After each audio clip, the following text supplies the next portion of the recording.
Muito obrigado pelo convite a esse evento internacional de extensão em cardiologia, aos organizadores, ao Nabil. E o assunto que nos cabe hoje é em relação à síndrome do excesso de treinamento, o overtraining. Ele destacou aqui aspectos cardiovasculares. Hoje, se falar em alto rendimento, se falar em treinamento de atleta de alta intensidade, o desconhecimento do overtraining é praticamente como um cardiologista desconhecer a hipertensão arterial. Nós temos obrigatoriedade de conhecer alguns envolvimentos não só relacionados ao treinamento, como as suas repercussões em função do overtraining. Então eu vou tentar aqui mesclar um pouquinho da história, alguns aspectos cardiológicos e os aspectos mais sistêmicos desta síndrome. Como o presente sempre vive do passado, e para nós é um orgulho, esse slide aqui a gente tem a nossa equipe. Nós fizemos as primeiras 13 maratonas da cidade de São Paulo. Aqui nós temos alguns colegas, está aqui o Ricardo, hoje mais velhinho, está aqui o Elgio, o Samir, a Sueli, a enfermeira Wanda e nós, quando tínhamos um pouco de cabelo aí, na maratona de 2002, que o Samir teve como tese aí os dados que ele colheu nesta maratona. Este era o circuito, para vocês só terem uma recordação do que se passava, né, do circuito, como ele era feito na cidade de São Paulo. Algumas imagens, né, comuns às maratonas, essa de 2002, que nós estamos registrando aqui com vocês. O contingente cada vez é maior. A guerra, né? No fundo, término de maratona, por coincidência que é uma bandeira do Brasil, interessante. E é assim que eles chegam. E nós temos que dar atendimento, como fizemos as 12 primeiras maratonas. Começávamos às 6 da manhã e terminávamos às 5, 6 horas da tarde. Muitos casos interessantes e publicados, inclusive. É assim que nós dávamos algum atendimento, né, dentro das improvisações e daquilo que nós poderíamos oferecer. Felizmente as complicações não foram severas e não tivemos ao longo desse tempo nada em relação a um evento mais significativo ou mais importante.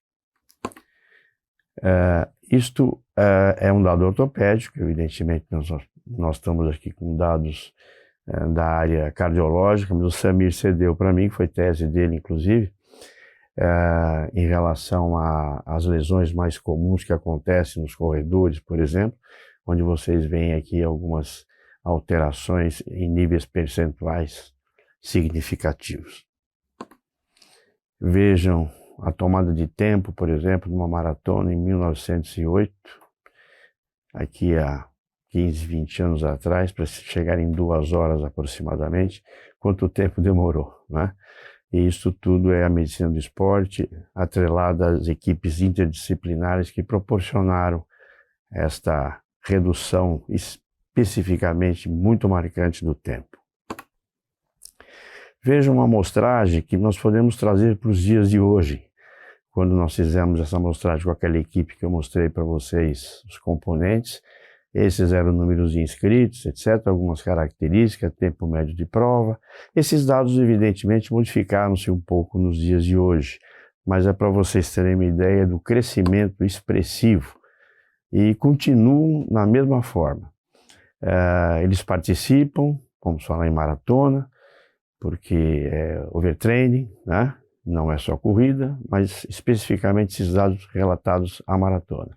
E continuam sem nenhuma orientação maior, como nós vamos ver, a participação inclusive não é muito.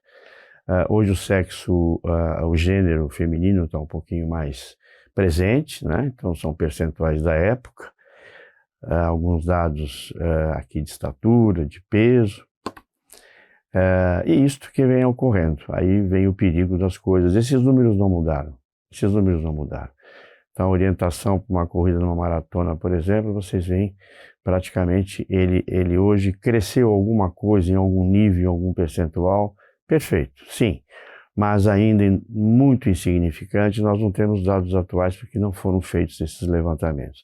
Então eu trago para vocês uma expectativa pregressa e o que acontece com esses números hoje, pouco modificados, confesso.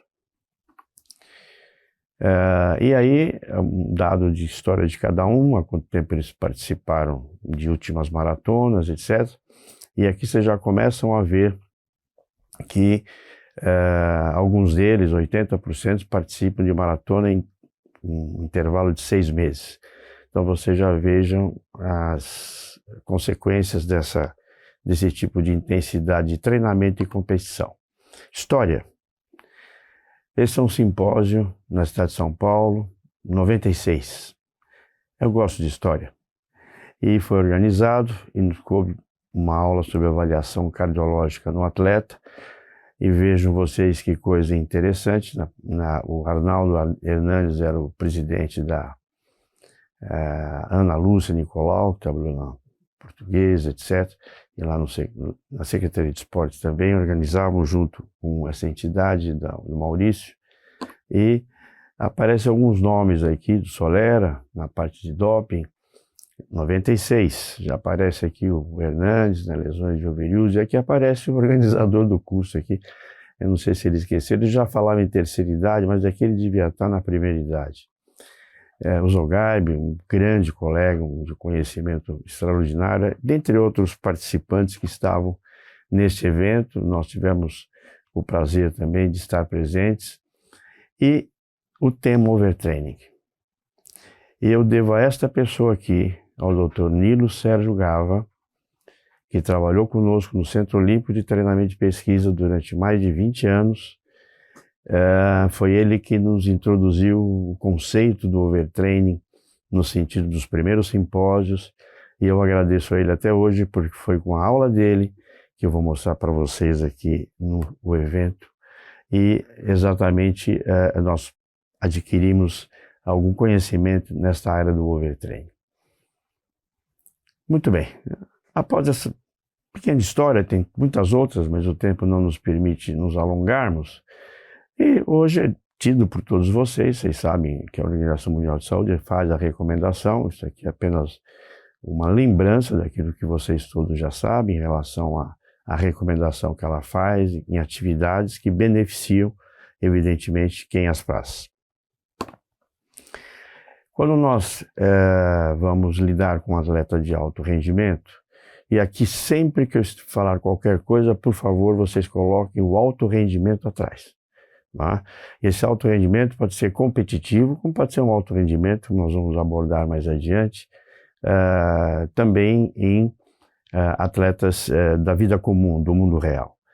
Então sempre pensar na individualidade, seus objetivos, nos aspectos da sua subjetividade. Então vai ver a sua tolerância, que é um aspecto de susceptibilidade, subjetividade, e evidentemente a vulnerabilidade e aquilo que até hoje a gente evita ou tenta evitar e às vezes não conseguimos. Um conceito que nós introduzimos em um congresso de cardiologia há mais de 20 anos, quando nós tive o prazer de participar de uma mesa e referendo aos colegas que, apesar de todos os protocolos exigidos, nós nunca atingiremos o risco zero. Praticamos exercícios, todos os senhores sabem os fatores que eu posso modificar, aqueles que nós não podemos modificar, alguns tentam, é um aspecto atualizado, mas não vamos entrar nesse mérito, e as pessoas praticam visando exatamente modificar esses fatores. Uma vez modificados, eles agem na diminuição das doenças cardiovasculares e de outras doenças gerais. Então nós, como médicos, aconselhamos que eles pratiquem. E nós estamos lembrando a vocês que atrás disso tem o alto rendimento. E surge então a síndrome do overtraining, do excesso de treinamento, como nós gostamos de chamar também. E é sobre ela que nós vamos fazer alguns aspectos, e vocês vão ver no decorrer da exposição que eu vou enveredar também por algum assunto relacionado à própria cardiologia.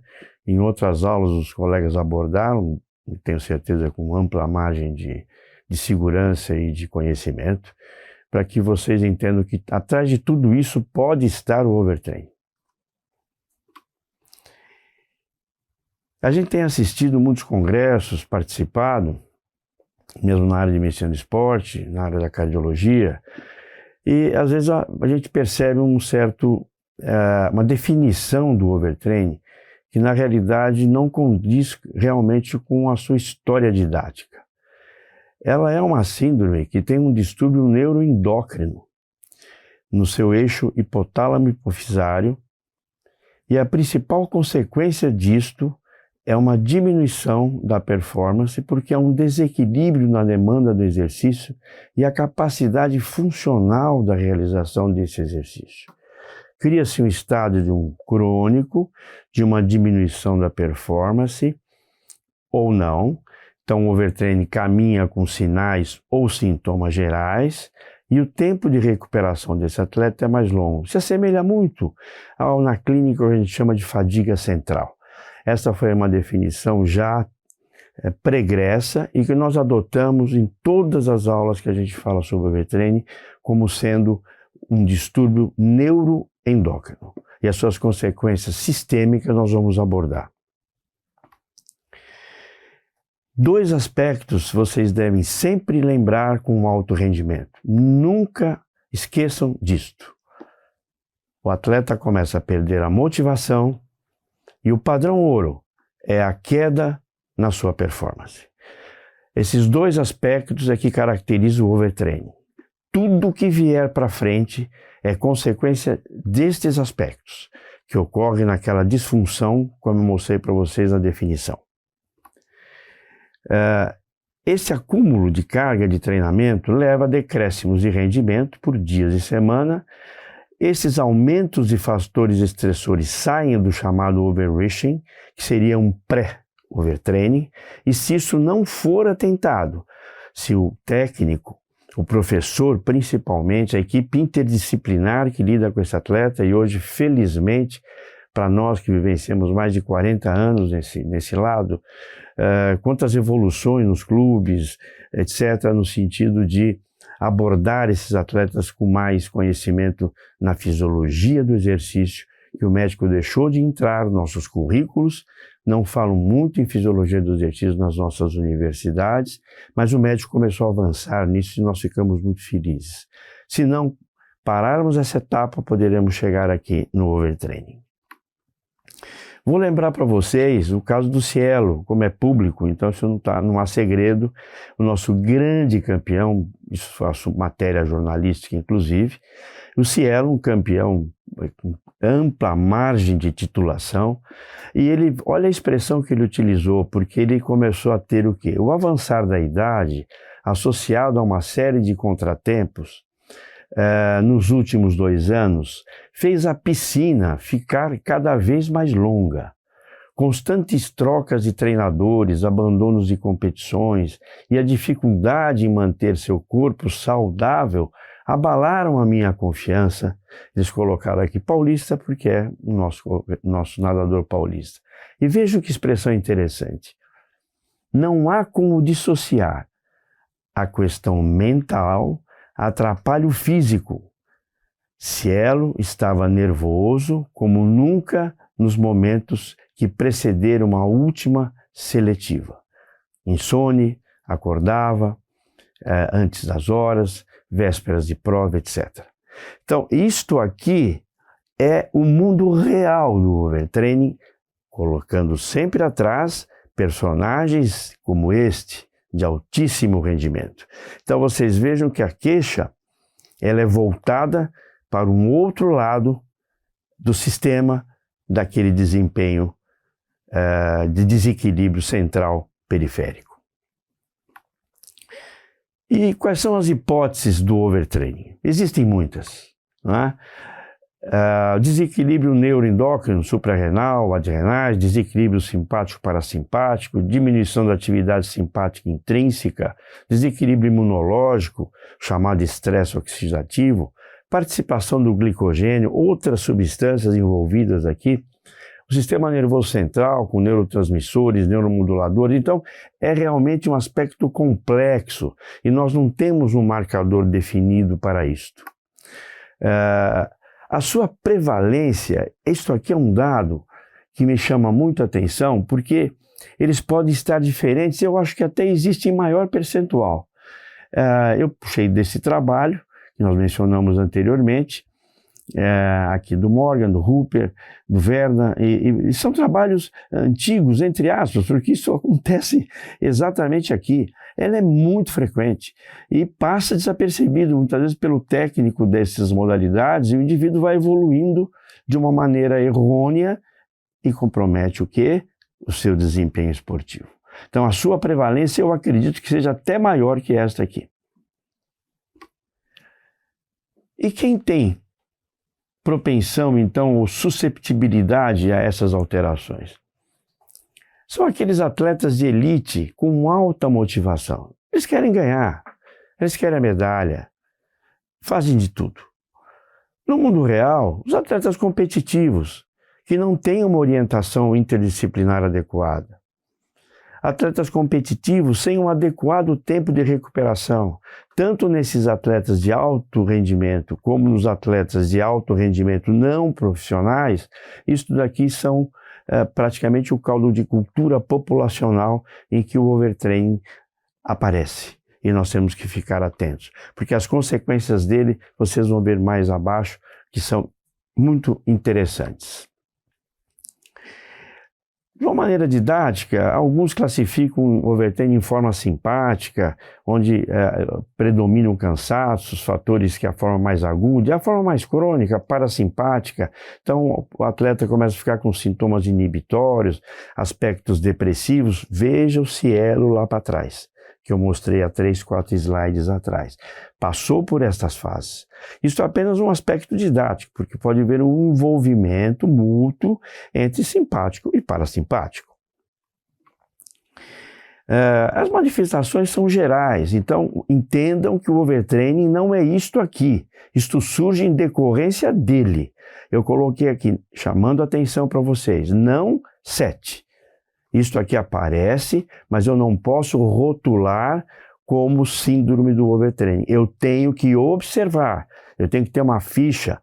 O técnico, a equipe interdisciplinar tem que observar, principalmente para chegar naqueles 2 aspectos: queda da performance e desmotivação. Tudo isso concorre, mas não temos o diagnóstico de overtraining. É um diagnóstico observacional, é uma filigrana muito importante para que a gente tenha sempre atenção a essa síndrome. Alto rendimento. E o que acontece? Ele começa a ter um índice de esforço percebido para a mesma tolerância de carga, diminui a sua força muscular, a sua carga máxima de trabalho, a sua coordenação de amplitude de movimento, piora o seu aumento de tempo de recuperação e, por favor, podem alterar, quem não sabe da importância de um teste cardiopulmonar, para os especialistas, hoje extremamente nos ajuda em vários aspectos, e a gente, para o mundo real, infelizmente, ele não é uma realidade, apenas para os atletas de elite, mas não confundo alterações de limiares com síndrome de excesso de treinamento. Tem que haver queda de performance. Porque muitas vezes essas avaliações, na maioria imensa, não são reprodutíveis. Então é clínico, eminentemente observacional e clínico. Quando vou abordar o aspecto cardiovascular, que foi o que nos competiu nesse sentido da apresentação, começa a haver um aumento da frequência cardíaca em repouso. Ficha, observação. 8 a 10 batimentos por minuto é um forte indicativo. Um retorno da frequência cardíaca aos níveis de repouso após o exercício mais lento. Episódios de hipotensão. Podem surgir arritmias, mas não é síndrome do excesso de treinamento. Então, esse dado aqui, para mim, é o que mais me chama a atenção em relação à frequência cardíaca em repouso.